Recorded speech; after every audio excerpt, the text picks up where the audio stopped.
So this morning, we're going to do something that we haven't done in a few years here at church, which is called Poolside Theology. And for those of you who were here, you may remember this a few summers back. And for those of you who are new, this was something that happened during the summers when our former minister, Reverend Greg Pelly, was here, and he would start it. And the idea was that, like our storyteller in this morning's Story for All Ages, that we share our stories, because that's how we make connection as a community, to listen deeply to one another. And so Reverend Greg would start by asking a few questions to one of the members of our congregation so that we could learn more about them and understand them more deeply and connect with them. So my person that I'm interviewing this morning is my dear friend Yolanda Chetwynd, and we have had lots of adventures together. Hi, Karen. Good morning, Yolanda. Thank you so much for joining us here up in the pool. I'm happy to share this pool and the paddling pool with you here today. Yes. So tell us a little bit about yourself. How long have you been a member here? Since 2018. I'll let everybody else do the math. And my husband's there. He's a professor in mechanical engineering, so he can do the math for you. Okay. So usually when Reverend Greg would start the service, he would do it sort of like a Krista Tippett on being sort of conversation and say, can you tell us about your spiritual journey? And so particularly, what brought you to this church? Yeah, so I think when you think about a spiritual journey, you have to think about the origins, like, where you came from. And all my grandparents were atheists. All four of them. They never went to church. They weren't interested in religion. And they didn't object to it, but they showed absolutely no interest. But my parents both became converted to Catholicism when they were children. And they kept a long-running, deep theological faith in the Roman Catholic Church. And but they lived in England, which is, a state-run Protestant church. And, the church is the Church of England. And so they were always outsiders, and you really I felt that. I went to Catholic schools, and I actually ended up in a boarding school. But my parents would have long discussions about theology. And I remember once overhearing a conversation that they had, which was a 3-day argument over the phone. My mother was living in France at that time, and my father was England, and they were both discussing the infallibility of the Pope. And they both agreed that the Pope was fallible, but they had different rationales for why he was fallible. So my mother thought that he was fallible because he was a man. My father thought that because the early church was divided into the 5 C's, that he could not possibly be fallible because he was only one of 5. So the early church was made up of the Jerusalem church, the Syrian church, the Alexander church, which was the Egyptian one, Constantinople, which was in what is modern-day Turkey, but was the empire, the Roman Empire of the East, and then the Roman Catholic Church. So he felt he was right, and my mother felt she was right, and they could discuss that for days. So that was the kind of upbringing we were brought into, a kind of questioning, never holding on to a doctrine too much. And my father was very, very interested in religion. And in fact, he studied theology when he went to university finally when he was 31. And he went to Heathrow, which was part of London University. It's a Catholic college, and he studied theology. He was one of only 2 lay people and the only one with a family and 3 children. So, yes, he had this long, and he wrote about religion quite a lot. And then right after he finished his degree in theology, he was introduced to a Zen priest, not a priest, but a monk, who came from a monastery, a Rinzai monastery in Japan. And if you know anything about Zen Buddhism, there are said to be 2 sects, and the Rinzai is by far the stricter sect. And this monk that arrived was called Sochu Roshi, and when he first arrived in London to start up a sangha in the community in London, he needed to stay somewhere, and he actually lived with us for 6 months while the sangha was getting ready. And he was a really wonderful person, and it must have been quite strange for him, because I later sort of found out about his background, but basically when he was a baby, he had been left at the monastery door. And he was taken in by the monks and brought up by them. And he had an enlightenment experience before he actually became a monk, before he actually came back to be a monk. And he looked like a toad.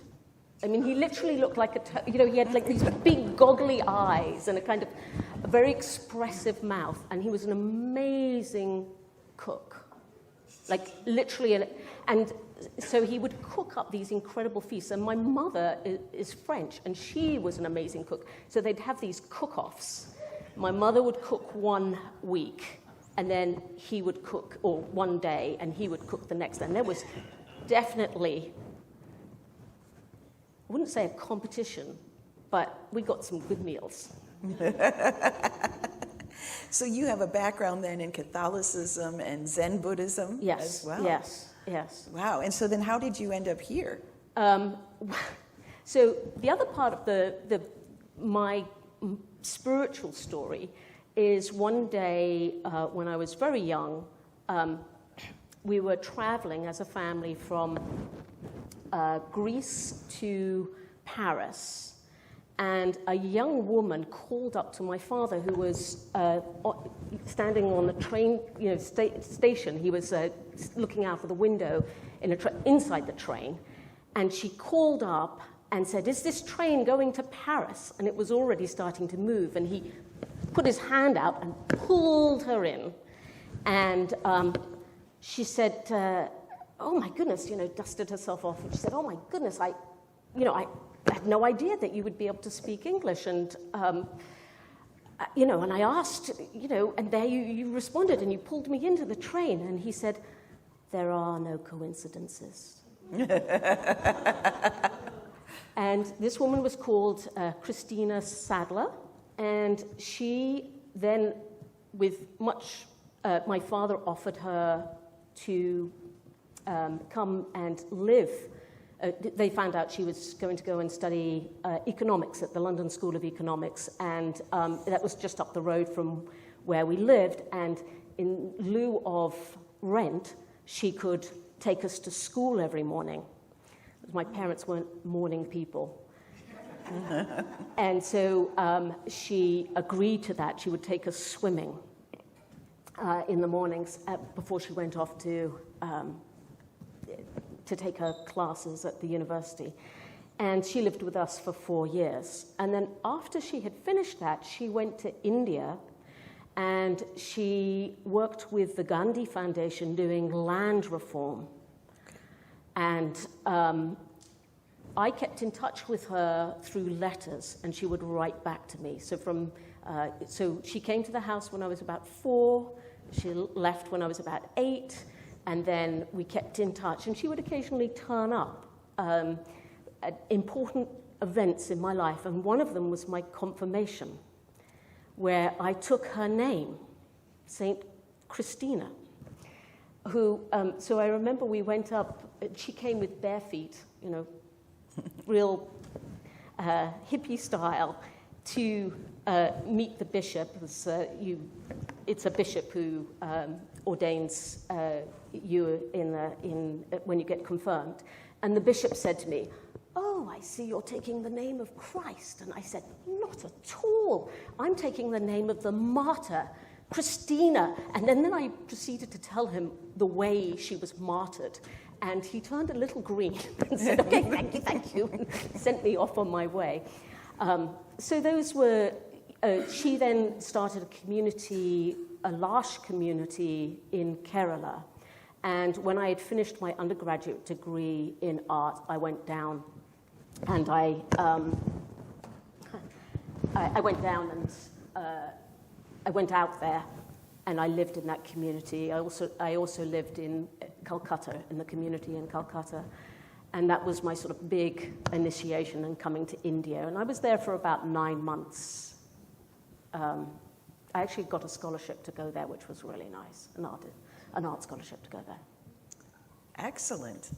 So, and then you moved to the States at some point here. So that's a great story too. So I was at the Slade, and one of the professors came down the corridor and said, "Does anybody want to go and live in America? Does anybody want to go and study in America?" And nobody seemed at all interested. And then I thought about it. You know, I'd lived in India, and, you know, I lived in London, and I thought that would be interesting. So I ran after him, and I said, yeah, I think I'm interested. And so it took quite a lot of paperwork and a little bit of fobbing about money in bank accounts, which I didn't have. I had to go and ask my grandmother if she would put some money into my account and then take it back after I'd finished. But I managed to get a TA for one semester, where I met my husband at the University of Illinois. And my father always used to tease me that I had to go all the way to America to meet a good Indian to marry. And then from Illinois, you managed to get over here to Delaware? So Suresh got a job at the University of Delaware 38 years ago. Wow. And so we have been here ever since. And I used to be part of the Catholic ministry church at the University of Delaware, which was run by Father Zupa, who was a marvelous person, and Suresh would often come as well. We brought up our children Catholic, and around when I turned, about 15 years ago, when I turned 50, I just found myself really unable to, I'd stopped donating for a while, but I just really couldn't be in the church anymore. I just disagreed with absolutely everything they were saying, and I just didn't feel comfortable. And so I spent some time I had kept up my Zen Buddhism and was part of a congregation of, or Sangha of Buddhists in Delaware, but I really wanted to find a new church, so I ended up here. Yay. Well, we're glad you're here. Thank you. And what keeps you coming back now that you've been here for a few years? Yeah. I mean, definitely I agree with everything that's said on up here, and that makes, I've never been in a community that I felt so comfortable, and I've never been in a church where what people are saying from the pulpit is what I agree with. And that was a revelation to me. I didn't realize that was a thing that could happen. So that made me really happy. It's really beautiful here. I love being able to look out at the trees. That means a huge amount to me. I love the singing and the music. That is something that keeps me coming back. And then I get to draw while I'm here, and that also gives me a lot of pleasure. And it helps me absorb the sermons as you know, and in fact, if anybody wants to, they can go through and I literally can remember what people said by just looking at the pictures. It recalls. It's like a memory of recalling what actually happened here. So I think those are all great reasons why. Why you keep coming back. Yeah. And you know, talking a little bit more about art, because you hold Delaware's highest honor as an artist, right? A visual artist. We're very proud of that.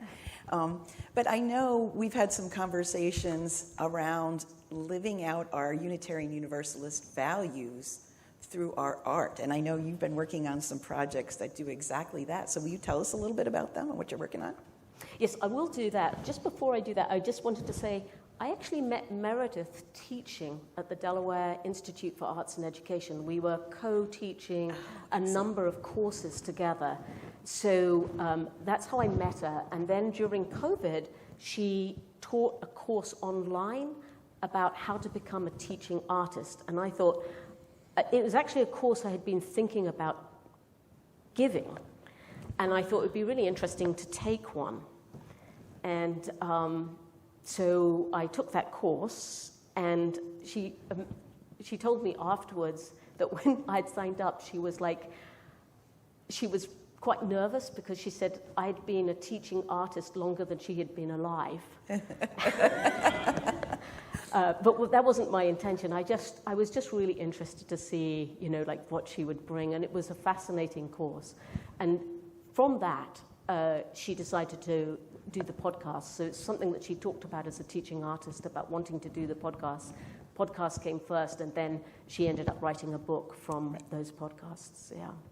Yeah. So that was, I just wanted to say that link was there. I've always been a practicing artist, but I've done a lot of teaching inside the schools, and sometimes these people will come up to me, and of course I don't recognize them because they were small when I taught them, and now they're grown up. But they always remember me, and it's really nice. It's a kind of lovely thing to have done. So I've done that, and I also taught in a school for 10 years as the art teacher. It was a school for special needs. So I actually have a degree, an undergraduate and a master's in painting, and then I also have a master's in professional studies in art therapy from Pratt Institute. So that actually opened up a lot of doors for me, and I think also really helped me be a better teacher, sort of helping people to tap into their own creativity. And so that's a really important value for me. Okay. And the project that I'm working on, which I put a little bit in the things, I'm working on a graphic novel about Mary Wollstonecraft, who was a UU. She was in the early UU church, and what's interesting about her, if you don't know, well, the thing that you will know is that her daughter is Mary Shelley, who wrote Frankenstein. And she actually died giving birth to Mary Shelley. And there is a theme of maternal abandonment that runs through, an unsaid theme of maternal abandonment that runs through Frankenstein. And I think that was a kind of, a theme both in Mary Wollstonecraft's life and in Mary Shelley's life, this sort of yearning for a mother. Anyway, so I'm writing this graphic novel. I've been working on it for quite a long time, but I've been concentrating on it for the last 5 months. And the idea is there was, Mary Wollstonecraft had a younger sister called Everina, love the name, and she actually taught drawing in their first school. So they started a school for boys and girls in Newington Green in the north of London, which it was actually just a village at that time. And they had this whole philosophy of teaching, which was they really believed in a day school where children, boys and girls, could come and learn together. And almost all the things they taught about expanding your mind, thinking for yourself, learning how to learn, all of those things we teach, they're kind of common, but at that time it was very, very unusual. And she was sort of forefront of that thinking. Anyway, Everina also taught in that school. And my graphic novel is based on a lost sketchbook that is done by Everina about her family. So it's her drawings. It's imagining her drawings as a graphic novel that you find, and she tells her story about her sister and her niece and the family in general. So. How wonderful. I can't wait to see it. Hopefully we'll get a book signing here at church. Yes, well, yeah, we'll see about that. I mean, the main problem is it's too expensive to publish, I think, so because it has to be in color. So we'll see. Well, I have one final question for you. And what that is, if you had one wish for our congregation, what would that be? Yeah, so I thought about this for a while, and I think my philosophy is not to wish for things, because I think you miss out on what is actually happening at the moment. And so I feel that it's more important to enjoy what is happening, because I find that the people who wish for something more stability or more something like often regret it later on. So I enjoy just having it be what it is. But if I have a kind of deep wish, it's that my husband would come with me every Sunday. So I'm going to say that, but I'm very happy that he's here now. Yes. Well, we are happy to have you here today, so thank you so much this morning. Please join me in thanking Yolanda.